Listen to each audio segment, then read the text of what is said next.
Hey, I'm Brandon. And I'm Deanna. And today we're going to talk about the power of prayer. And Deanna's going to kick us off with how the power of prayer has changed her life. I would say when I was graduating college and I had to take the GRE to get into grad school. And I don't even know what my score was, but it was low. And it was so bad that I took the GRE 2 more times and got progressively worse as the score went on. And all my friends were getting into grad school. And I remember going to the bathroom. My best friend Morgan can attest to this. I came out of the bathroom and I was crying and I said, I'm not going to get into grad school because my GRE score was trash. And she was like, you're going to be okay. Everything's going to be fine. And that was at a point in my life where I just felt like, I don't know what the heck I'm going to do. I got my bachelor's degree, but I want to go to grad school so that I can get a higher paying job, work for Division I athletics. And I had no idea. And it wasn't until I completely relinquished control and said, this is out of my hands, God, take the wheel, that He began to direct my path. And the way that He provided me those answers was through prayer. When I stopped trying to rely on my own power and my own strength and my own ability and started to rely on God, that's when He started to show me what was for me and what was not. And long story short, I ended up going to grad school. I ended up getting a full-time job and God worked everything out. So what did that process look like for you? Like not a good test score, not good at the GRE.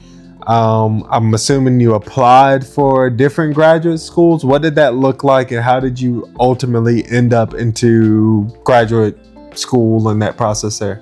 Well, this is actually a funny story because I wanted to go to Wingate University for grad school. I was going to work with soccer, which funny how God works, because you may have these dreams and these visions and you're like, I want to do this thing. But then you realize later down the road, you're like, actually, no, I really didn't want to do that thing. But at the time I wanted to be a soccer GA. I wanted to go to grad school, and they said they didn't get my GRE score, that it didn't show up, it didn't transfer. And I was like, that's impossible. Like, I sent you the paperwork. And they were my GRE score got there a week later than they needed it to accept me into the program. And that's when I felt like, okay, things aren't going to work out. But then to my surprise, they did work out. I wasn't meant to go to that college, even though that's where I wanted to go.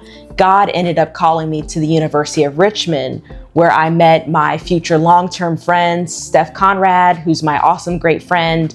And that just propelled me forward in my career. So long story short, sometimes God, what may look like what isn't for you is really God's plan into putting you where He's calling you to be. Yeah.